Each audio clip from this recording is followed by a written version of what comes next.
Con crprensa.com conocemos la realidad, las historias que nos invitan a reflexionar. El poder de la prensa, la libertad de expresión. crprensa.com, llevándonos a la acción. Desde lo más profundo nos hacen despertar, cambiando las vidas con cada palabra escrita. La voz de la verdad nunca se va a callar. Con crprensa.com descubrimos. El 15 de septiembre de hace 3 años salió en medios de comunicación que una mujer fue secuestrada de su vivienda, fue trasladada a una bodega, abusada sexualmente, y también esta mujer indicó posteriormente que la habían ido a tirar al Surquí y señaló que la persona que pudo haber organizado y actuado en todo esto fue usted. ¿Qué, ¿Qué sentimiento le dejó a usted el haber recibido esta noticia? Bueno, yo en ese momento me asusté mucho porque dije, estos son un montón de mentiras, pero me asusté de lo que estaba sucediendo. Y después de que usted recibe esta noticia, ¿cuánto tiempo dura para que lleguen las autoridades a buscarlo a su casa? Y bueno, posiblemente el OIJ llegó alrededor cerca de las 8 de la noche. Antes de eso había llegado una pareja de policías cerca de las 5 de la tarde, pasaditas, minutos pasaditos. Era por la primera denuncia que había colocado hacía 2 meses anteriores. Y ahí entre esas horas, entre las 5 de la tarde, 8 de la noche. Ok, allanaron su casa, ¿cuánto tiempo después? Eso fue un miércoles, al día viernes, 2 días después. ¿Qué se llevaron de su casa? ¿Sacaron fotos? ¿Qué hizo el OIJ en su casa? Bueno, esos 2 días estuve con custodia policial y no podía salir. Y en mi casa recuerdo que lo que se llevaban eran cajas de diferentes teléfonos que habían, de teléfonos actuales o antiguos, y les tomaron fotografía a los números de email de cada caja. Ok, según se lee en el expediente, una de las cosas por las cuales ella comienza a actuar denunciándole en un chat en el cual usted mantiene con ella, ahí usted le cobraba o le pedía la devolución de una laptop y una impresora. Es ahí donde empieza todo el problema. Es correcto, yo tenía una condición, podría decir, tipo muy baja en economía, y como eran cosas que yo había adquirido, había comprado en esa época, y que tenían muy alto valor, entonces yo se la solicité y ahí empezó ella, yo sentí como a simular un delito, a hablarme de una forma diferente. Ok, en ese momento ella convivía con otra persona. Es correcto, ella convivía con otra persona. ¿Cuál fue la reacción de la pareja de esta muchacha? Bueno, a mí me empezaron a llegar mensajes de él y decía cosas en las que se burlaba de mi situación económica, y también decía que, digamos, por ejemplo, también era como que estaban recreando un delito porque él decía cosas como que él sabía que yo le hacía estas cosas a otras mujeres y que él iba a escarbar hasta donde fuera para que estas mujeres fueran a hablar en mi contra, y cosas así que me ponían los mensajes y me trataba muy mal. Ok, una vez que se abre el expediente, a usted lo llevan a los tribunales, se empiezan a reunir una serie de pruebas. Dentro de esto, según el expediente, hay una serie de imágenes donde se le amenaza supuestamente a ella por, de todas formas, amenazas de muerte, del tipo sexual, etcétera, etcétera. Según el expediente, obviamente usted como conocedor de ese expediente, esas imágenes se relacionan a un número de teléfono. Relacionan a muchos números de teléfono, pero ninguna de esas imágenes está relacionada a mi verdadero número de teléfono de aquel momento. Bueno, yo vi varias imágenes, pero yo no podía saber de qué número provenía esa imagen. se logró referenciar dentro del proceso, esta imagen pertenece a este número de teléfono, esta otra imagen a este otro número de teléfono.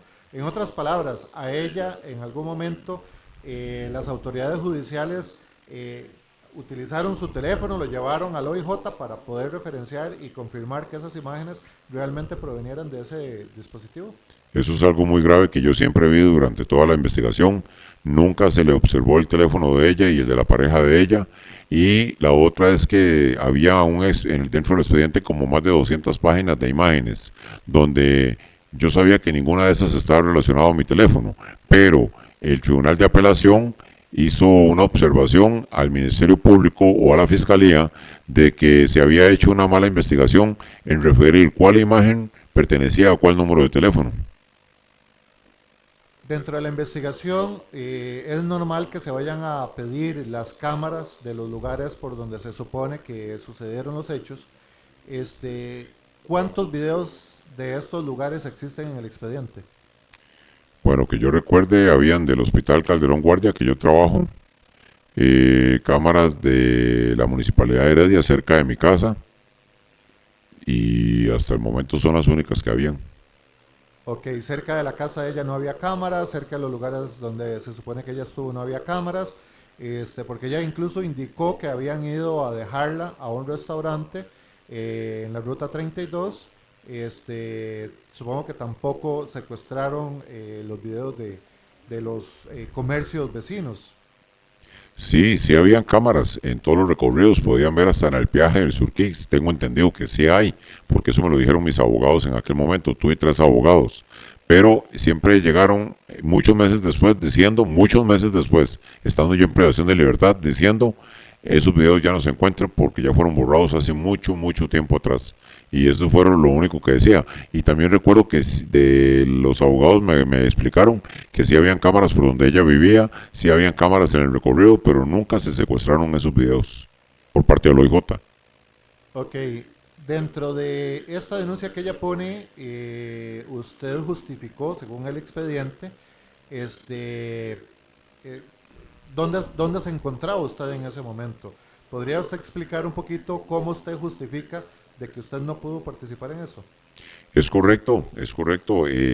Al llevarse las tomas de videos del hospital donde yo trabajo, al llevarse las tomas de los videos de la Municipalidad de Heredia cerca de mi casa, también el GPS de mi automotor, mi vehículo de uso personal, ahí me puedo apreciar yo en las tomas, también el GPS de mi teléfono y los testigos reales que estuvieron alrededor de mí ese día, donde yo jamás pude haber participado en nada de esto y menos imaginármelo. Dentro del mismo expediente se habla de que fueron 2 personas que la fueron a secuestrar a ella a su domicilio, la trasladaron a una bodega y que usted participó en ese momento abusando sexualmente y luego estas 2 personas la van y la tiran al Surquí. ¿Quiénes son estas personas y cuáles fueron las gestiones que realizó el Ministerio Público para conocer quiénes eran estas personas? ¿Ya están identificados? ¿Ya quiénes son? Bueno, eso siempre dijeron que yo participé de algo en lo cual nunca pude haber participado jamás, pero estas personas hasta la fecha de hoy, en ningún momento, ni la Fiscalía, ni el OIJ, ni un testigo clave, ni nadie ha podido decir quiénes son. Es como que están escritos en el papel, pero no existen. Ok, entonces quiere decir que no se mencionan, pero nunca se levantó una investigación para conocer quiénes eran estas personas. Si se hizo o no la investigación, nunca se ve en el expediente una investigación avanzada de estas personas. Ok, existe un registro de números de teléfono que se supone deben estar registrados en las empresas de telefonía, que debe darse un tráfico de información también y que obviamente al estar en riesgo una persona, pues se supone que también pueden investigar a mayor profundidad quiénes eran los que recargaban los números de teléfono, si se pagaba de una pulpería o se pagaba a través del sistema bancario, ¿verdad? De una cuenta bancaria. ¿Qué registros existen sobre el tratamiento que tuvo esas tarjetas antes de todo el proceso judicial? Bueno, el único aquí que se puede saber que se le investigó un poquito se le investigó un poquito más que los demás números, porque algunos solamente aparecen algunos nombres de personas con algunas ubicaciones, pero no aparecen, gracias a las radiobases, pero no aparecen todos. El supuestamente chip utilizado el día del supuesto secuestro o privación de libertad, que dicen que era de mi persona, cibercrímenes del OIJ, o muchos dicen delitos informáticos, dice que fue activado en un teléfono de que es de propiedad de la supuesta víctima, y que también compartía otro chip que estaba en otro número de email de ese mismo número de teléfono, o de ese aparato telefónico, perdón, se dice aparato telefónico, donde los dos chips, tanto el que dicen que yo lo utilizaba como otro que está a nombre de la supuesta víctima. Y eso es todo, porque nunca llevaron quién lo recargaba, qué día se recargó, cuánto se le recargó, porque dicen, lo que sí dijeron el día de juicio, de la etapa de juicio, fue que eso lo puede cargar terceras personas. Eso fue el único argumento. Ok, dentro de las pruebas que aporta el Ministerio de Seguridad, dentro de las pruebas que aporta el Ministerio Público está la ropa que ella portaba ese día. Sin embargo, dos testigos señalaron de que ella andaba con unas medias rosadas, que andaba bien maquillada, y que andaba un turbante. El turbante y las medias no los vi en el expediente. ¿Se habló en algún momento de estas dos pruebas o existió una ruptura de la cadena de custodia? Es correcto, ahí se ve una ruptura de cadena de custodia, porque no aparecen, y viendo las fotografías en el expediente, la ropa se ve limpia, como dicen los testimonios en ese expediente de las personas que la recibieron a la supuesta víctima. Una vez que sucede esto, ella narra lo que a ella le sucedió. Cuando usted escucha esta historia, ¿qué es lo primero que a usted se le viene a la cabeza? Eh, yo me siento muy asustado, porque me están culpando de algo que primero nunca pude haberlo ni siquiera pensado, porque yo era una persona que me preocupaba mucho por ella, porque ella decía tener una situación de salud que nunca fue comprobable.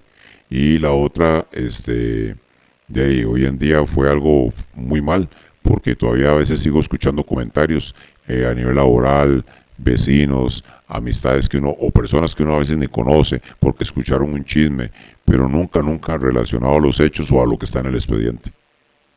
Háblame un poquito de cómo inicia esta relación en la cual ella obtiene una laptop y una impresora de su parte. Y que bueno, obviamente vemos en el expediente que también es parte de lo que inicia el problema. Eh, ¿Podría comentarnos un poquito brevemente sobre este tema? Bueno, voy a tratar de ser breve. Vamos al año 2018. Yo corté con ella ese año, en el mes de mayo, marzo, perdón. En mayo muere mi madre con cáncer. A finales de año ella, yo la había bloqueado durante un tiempo. Después me parece que cambié aparato telefónico, me quedó desbloqueada, y en eso vi que como que ella se rapó la cabeza, y estuve conversando con ella unas cosas que ella vendía, y me dice que le diagnosticaron cáncer. La vi muy triste, lloró mucho, y le dije que si podíamos vernos. Me dio mucha empatía en ese momento por ella, porque los hermanos no pasaban pendientes de ella, y el padre tenía reciente poco tiempo unos reemplazos de cadera y no podía acompañarla a ninguna cita. A mí se me dieron unos préstamos en un banco, una banca privada, ¿verdad? Dos bancas privadas, y empecé a decirle que hiciéramos un negocio, que para que no tuviera que trabajar y ella nada más tuviera que administrarlo. No nos fue bien con el negocio. Cuando yo cerré la tienda, casi un año después, en la parte física, porque lo continuamos en la parte digital, ella tenía problemas con mi hermana, entonces yo no podía llevarme las cosas para Heredia, porque ella es de Cartago, es muy lejos, y para que no tuviera cercanía con mi hermana. Y así quedaron las cosas en la casa de ella, y por eso se dice que, bueno, yo tenía que pedirle mis cosas que estaban en posesión de ella. Ok, ¿considera usted que ella utilizó el sistema judicial como una forma de extorsión para no devolverte los artículos que usted había comprado?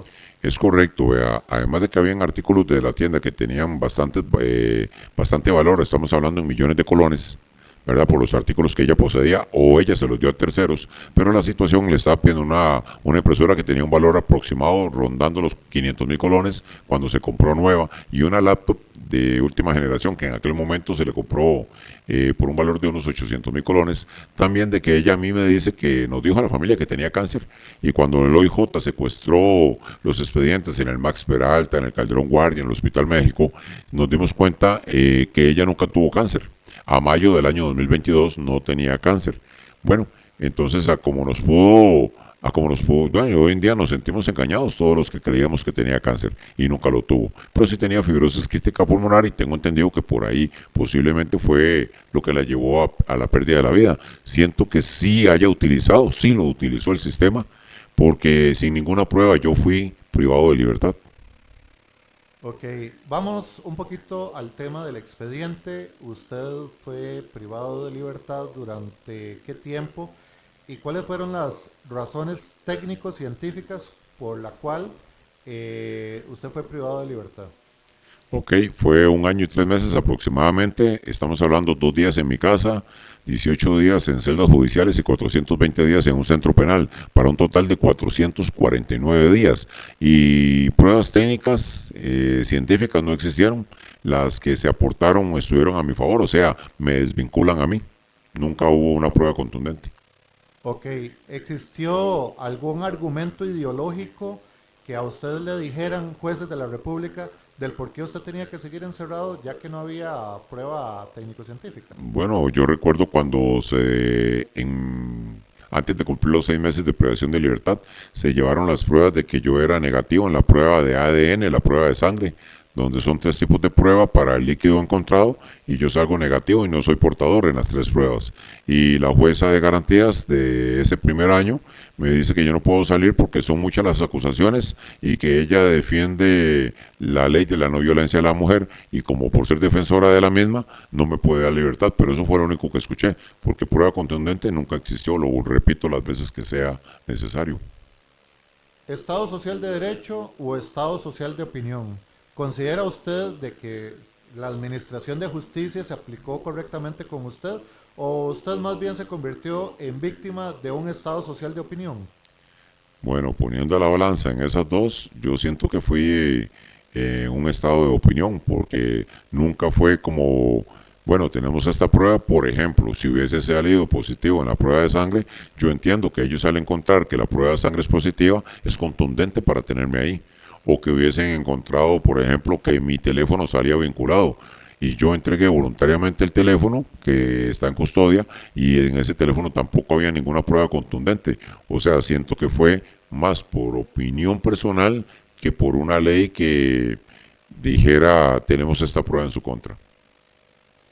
Ok, aquí hay algo muy importante porque todos los jueces de la República no pueden ir más allá de lo que la ley les permite y precisamente ellos están ahí por verificar que se cumpla la ley y el no hacerlo pues los convertiría o los llevaría a cometer el delito de prevaricato, que es aplicar la ley por fuera o por encima, por decirlo de alguna forma, y en este caso pues hacerlo por sus temas ideológicos pues que generarían una inestabilidad del sistema jurídico del país y esto obviamente podría traer consecuencias a la credibilidad de la institución. Por eso le voy a hacer la siguiente pregunta. ¿Considera usted que tener genitales masculinos se puede convertir en un delito en Costa Rica? Bueno, con todo lo que yo escuché ahí adentro de otros privados de libertad, de los casos que entraban ya como muy normalmente y como se llevó mi caso, sin tener una prueba contundente en contra, cuando más bien las pruebas técnico-científicas estaban en contra de la persona que me acusó y la pareja de ella, yo veo que en ese caso, sí señor, como me lo está planteando, sería entonces, tengo genitales masculinos y posiblemente están diciendo usted es culpable porque tiene genitales masculinos. En mi caso sí se pudo haber visto de esa forma. Usted como víctima, me parece a mí, ¿verdad? Según mi óptica, según mi perspectiva personal, eh, víctima de una denuncia falsa de una persona que ya falleció.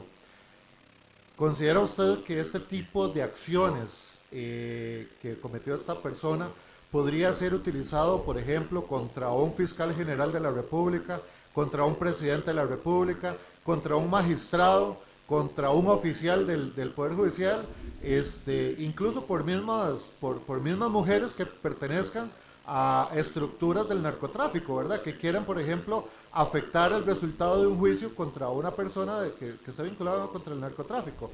¿Considera usted que esto podría generar muchos riesgos para la verdadera administración de justicia?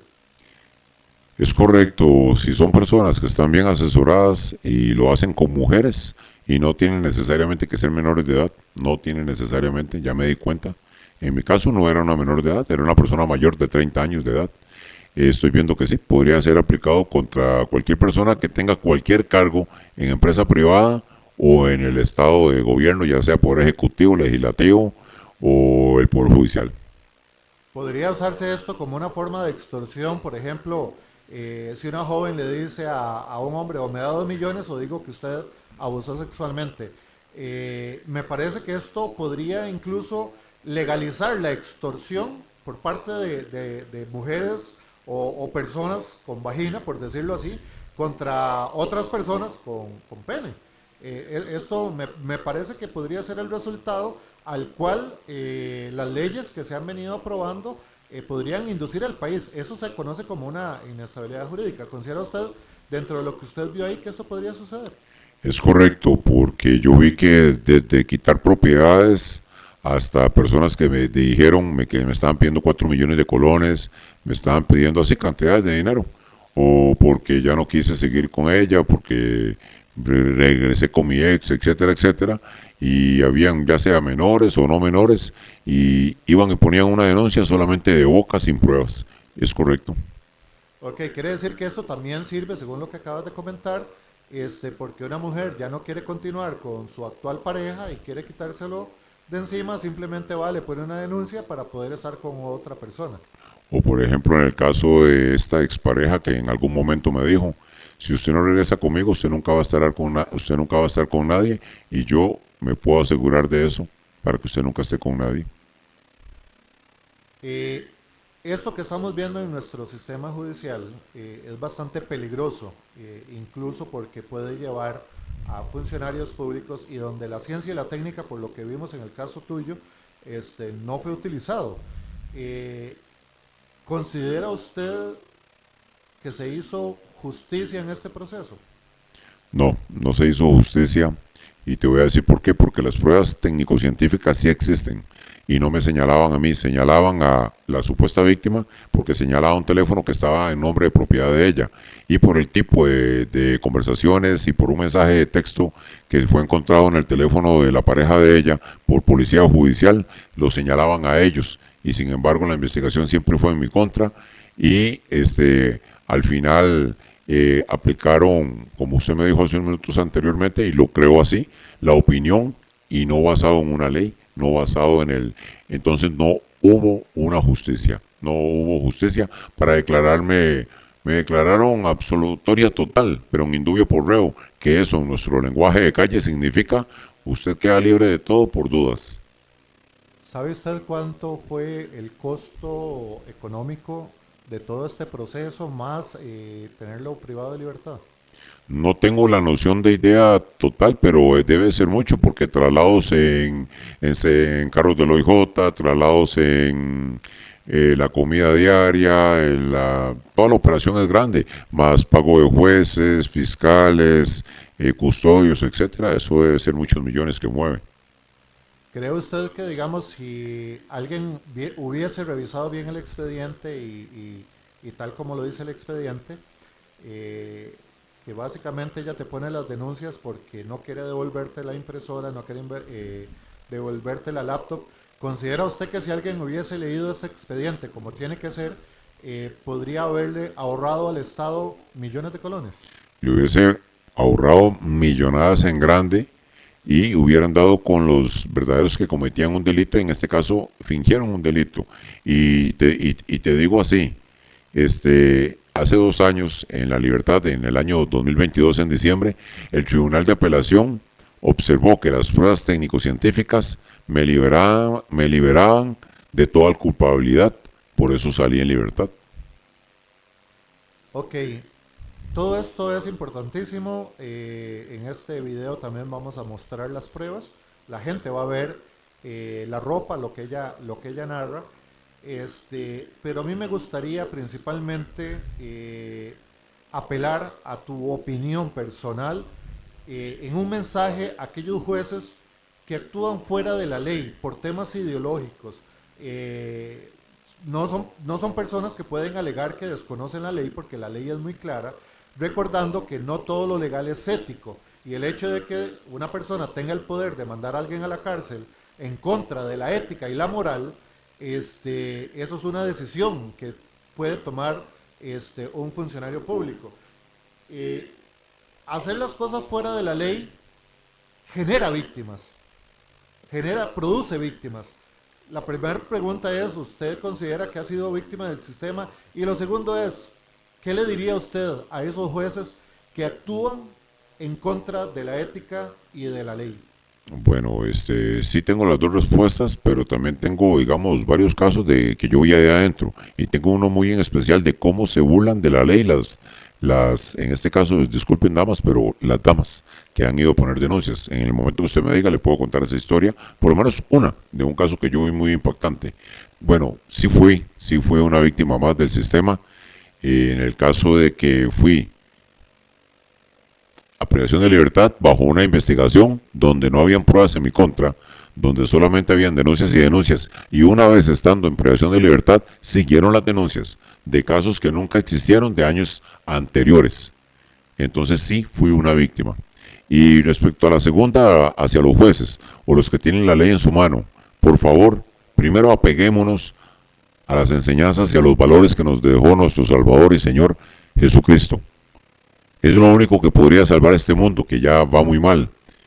Porque señores y señoras, magistrados que están muy arriba también para poder inducir a estos jueces por donde deben de ir, los que tienen el tribunal penal, están destruyendo familias, están separando la figura paterna sin un fundamento de prueba. Y ustedes no saben si esto fue una venganza, no saben si fue por quitar tierras, por quitar propiedades, no saben si fue nada más porque me caes mal, no saben porque no me hiciste tal favor. Están yéndose nada más a una denuncia.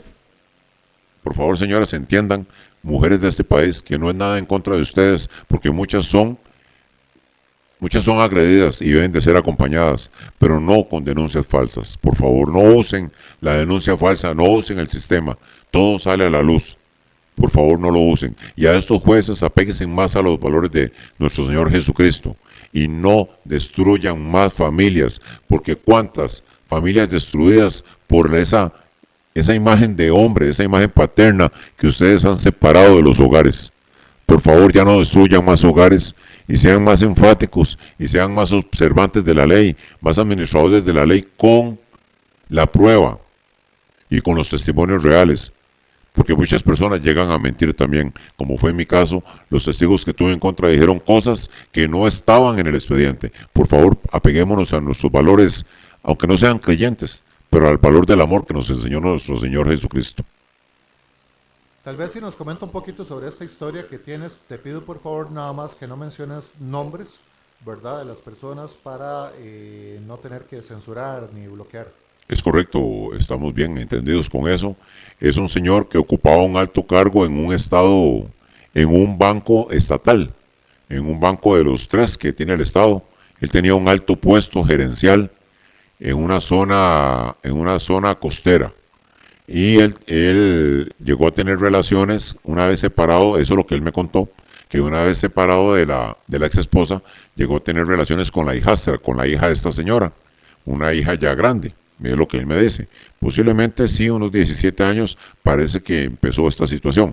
Él ya viviendo solo con la muchacha, me cuenta, con la hijastra, ya ella era mayor de edad y se fue de la casa, y después le llegó una denuncia, varias denuncias de la ex esposa, diciéndole que él había violado desde muy joven a la hijastra, a la hija de esa señora.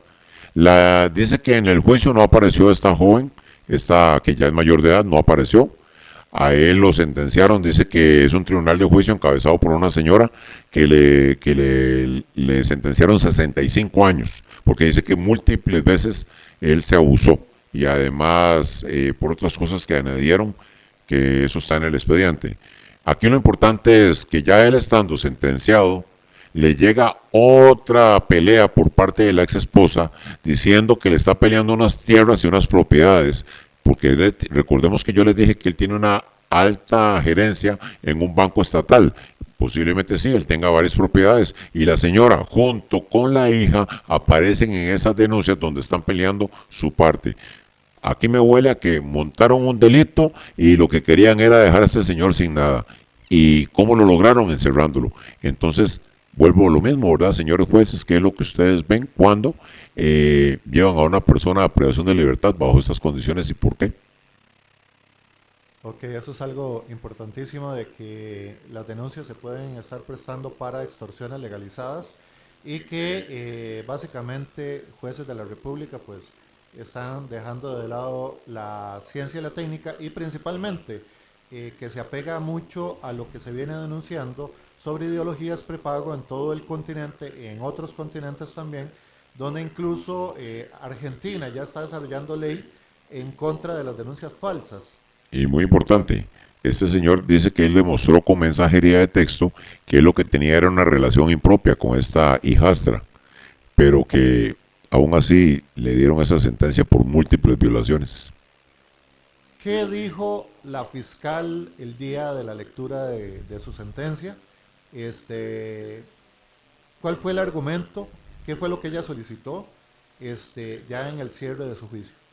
Bueno, me asombraron muchas cosas que dijo, entre las que puedo recordar en este momento. Ella decía que era importante porque la víctima tenía aproximadamente 1 año y 6 meses de fallecida, aproximadamente, pero que era importante tener a la señora ahí presente para preguntarle cómo me reconocía a ella en la agresión sexual. Y aquí me pareció interesante, si ya patología forense y por unos expertos que hablaron con mis abogados, se había declarado que no había lesiones eh, para una violación, para un abuso sexual de esa índole, porque dice que eran 3 personas. Si ya eso se había dado así, ¿por qué seguían con el tema? ¿Por qué seguía con un tema que no podría ser? Y también dijo que era para preguntarle a ella que cómo me reconocía, porque yo era su expareja, que con la palabra de ella le bastaba. Y después dice que el chip utilizado el día de los hechos, el día del supuesto secuestro, que dicen que fui yo, viene a nombre de otra persona. Además, dice Cybercrímenes del OIJ, que fue ingresado en el teléfono que le pertenece a la supuesta víctima, con otro chip que le pertenece a ella también. Dice que era importante preguntarle a ella ahí presente que por qué decían eso, que por qué una prueba técnico-científica, que cómo sucedió eso, de que ella tenía un chip que decía que era mío, pero estaba en el teléfono de ella. Mira, a mí eso me pareció muy absurdo, porque si es una prueba técnico-científica de laboratorios del OIJ, ¿para qué le vamos a preguntar a una persona que se demuestra que está mintiendo? Ah, bueno, y también terminó diciendo que pedía una absolutoria total, no porque yo fuera bueno, simplemente porque quedaba inconclusa, quedaba con dudas de si lo hice o no lo hice. Y así me hablaron igual el día de la sentencia, bueno, el día de la resolución 2 de las juezas, porque es un tribunal, hay un juez y 2 jueces. ¿Qué significa indubio pro reo? Significa que estás absolutoria total con dudas. Ok, hasta donde tengo entendido, eso le evita la posibilidad de que usted le cobre al Estado por el tiempo que usted estuvo privado de libertad sin una prueba en su contra. Es correcto, porque, por ejemplo, todo ese año y 3 meses sin laborar y demás, y todo lo que sucedió y todo lo que corrió en gastos mi padre por otras cosas que yo tenía en deuda, en ese momento no se puede cobrar absolutamente nada porque la resolución de ellos es por dudas. ¿Qué mensaje le daría usted a los hombres que en este momento están siendo víctimas de extorsión y otro tipo de denuncias falsas por parte de las mujeres? Primero que se apeguen, así como se lo dije a los jueces también, que se apeguen más a nuestro Señor Jesucristo, que se apeguen más a esa ayuda espiritual. Y la otra, que busquen esos movimientos también que ayudan al hombre, que sí existe en Costa Rica, hay una oficina Tal vez usted pueda ingresarlo ahí en parte del expediente, no sé. Pero para que estos hombres busquen esa ayuda, porque estas extorsiones ya hay que detenerlas, porque llegan a estrados judiciales y por ser nosotros hombres, o como lo decía el señor minutos antes, por tener genitales masculinos, ya nos quieren ver cara de culpables. Muchísimas gracias. Igual. Con crprensa.com conocemos la realidad, las historias que nos invitan a reflexionar. El poder de la prensa, la libertad de expresión. crprensa.com, llevándonos a la acción.